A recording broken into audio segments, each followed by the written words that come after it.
Hey guys, so here I am in Marymore Park. I'm actually here for a guide training.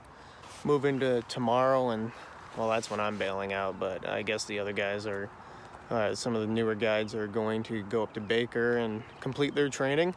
I just got off of a 6-day trip and a 5-day trip, so I've already been out on the mountain this year. I remember getting this question from a dude a while back about headlamps for mountaineering. And so I wanted to apologize, first of all, for taking so long to get around to this video. But I laid out a few headlamps, and I figured as long as I was at it, I was just going to talk about other electronics I use while I'm out on the mountain. Oh, here's the van. I got my sleeping bags right here, 2 of them airing out. Laundry. Got all my bins right here on this nice double-decker cot, which I just sort of found out they actually made. Fits in perfectly.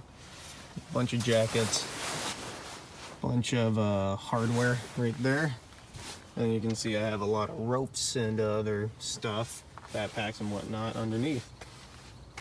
So there, I also included my little van tour while I'm at it. Do excuse the mess because it's a van and space is limited, and I've been working a whole lot. Either way, so here I have some stuff laid out. This is pretty much the electronics that I'll bring out on the mountain with me, with the exception of my phone. Oh, and one more thing. All right, here we go. Now I got the other thing. A power bank. I actually just had to buy this thing because I lost my old one. So I'm going to see how that one works. But as long as it charges my phone like 2 times or so, yeah, as long as I get about 2 charges out of it, that's all I need for a 5-day trip. Then I'll be happy, and I think that one probably gets me like 3 or so. I don't exactly remember, but we'll have to see how it works in the cold and everything. So here on my left, I have an Altimeter Watch. This is actually a cheaper one that you can buy off of Amazon that works decently well. I find that this one is usually about 200 feet, or reads about 200 feet lower than where I am usually.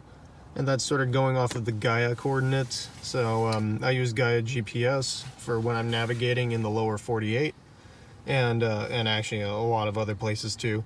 So I usually use this and Gaia to give me a rough idea of where my altitude is. It's not exact on either system, but they use sort of different measuring techniques to get the altitude number. So it gives me a pretty good idea of where I am in the vertical sense.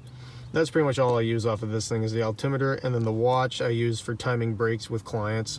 Usually you walk for about an hour and then have like 5 to 10 minute break, but usually closer to 5 minutes. I keep it on the shoulder strap of my backpack because I don't like wearing it on my wrist, but it's also just, yeah, a really nice sort of gadget to have.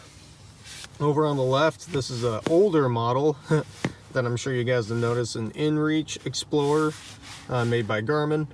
And this is definitely, I think this is like 2 models back now. I've had it for like 4 or 5 years.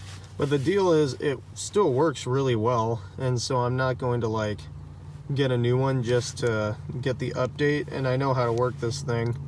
Kind of an ongoing theme with me is I learned the bare minimum for all my electronic devices. So I don't really use like the tracking mode on this or the route tracker mode or the GPS functions. I have used the weather a couple of times, but the weather on these guys is usually a little bit, or it's pretty bad. And then another thing I wanted to point out is the battery function. So this has an epically long-lasting battery. I'm gonna charge it today, but I haven't charged it in quite a while, and it's only at 73%. But part of that is I only use it for communication. Yeah, so I only use that device for communication with any emergency contacts or my bosses while on the mountain, and so that really helps the battery life last. But I mean, I get like a full season. Maybe not a full season, but I get like 3 months off of one charge on this thing, so that's really nice. Devices that people are bringing out with them are the InReach Mini, which definitely gets all the job done, and it's a lot lighter and smaller than this guy. Any sort of texting, satellite, receiver and sender. That's kind of what you want for the areas when you don't have cell phone reception. There are other areas that I'll commonly guide in that have cell phone reception, but when I'm in the more remote mountains, I'll always bring this guy, regardless if I have reception or not. If it's more of like a day trip, for like a day alpine climb, or day of rock climbing or something, I may not bring this, but it just depends.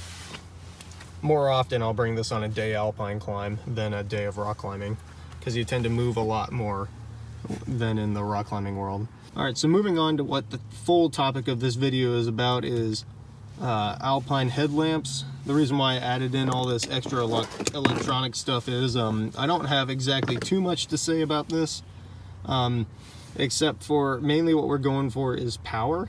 We want a certain amount of power on the mountain. Most guide services will recommend somewhere along the lines of 200 to 300 lumens, and then the guides themselves will usually have a more powerful headlamp. And so I got this Petzl here just to sort of show that point of this is like, I don't exactly know the lumens on this thing, I can look it up, but it's not the headlamp you want to bring out because it's just not powerful enough. As far as like all the extra features like Bluetooth and flashing mode, red light mode, I'll leave that up to you guys, but I don't personally use them. Again, I just use my electronics for the bare minimum, so I expect them to light the way for the morning. So we're gonna set this aside. And here is kind of my full-on headlamp quiver for out in the mountains. I oftentimes will bring 2 headlamps for backup. I have needed 2 headlamps before, even with fresh batteries. This is the least powerful one. This is the this is the Actic.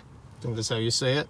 It's 300 lumens. Here's a black diamond spot, which is 350, and then Actic Core, 450 lumens. This is the newest edition. I just got it this winter. And then I've been rolling with this one for quite a while, and I've had this one for even longer than that one. So they all still work great. The most of these headlamps have first, second, and third setting. The third being the brightest. I'm not sure if I can exactly show you during the day here, but there's first, second, and then there's the fourth brightest. Whereas the spot, if you turn it on, there it starts at its brightest, and then you can hold this button down, and then you see how it shrinks down and then goes up again to its brightest. And then this one is the 3-button thing like on the other Petzl headlamp. So it's kind of just choosing your favorite and sort of going with what you got. One thing I will say is this one takes batteries, and so that makes the front of the headlamp pretty heavy, so it weighs the front of your helmet down if you don't have it adjusted right. Whereas this one, which I just got, it actually has a rechargeable battery with a cable in it. So that's kind of cool. I've been using this one a lot, mainly because of that rechargeable battery, and I don't have to go out and buy a bunch of batteries. This one uses 4 AAA batteries, and so that will actually weigh it down a bit, and I think that's kind of annoying personally. I have my headlamp on my helmet for when I'm using it, obviously. And then the minute I can take it off, I usually take it off because they always weigh down the front of the helmet. And then this guy goes back to the 3, or the battery principle, but it only uses 3 AAAs. And so yeah, lately I've been rolling with these 2. I like this guy for the brighter function, especially now it's super early season. My first trip was the last week of April, and I was just out on the first week of May.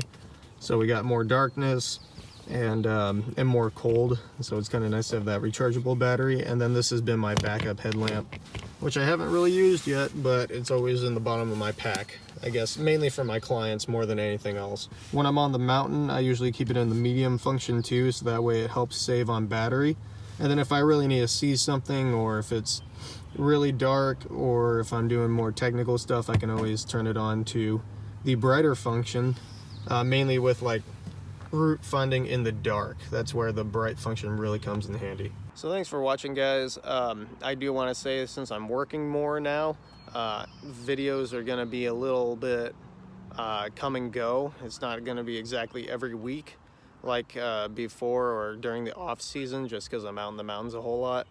I'll try to get one out every 2 weeks. Maybe I'll switch to a 2 a month schedule, and see if I can keep up with that. I think I'll be able to. But thanks again for watching and your support, and then I'll see you guys in the next video.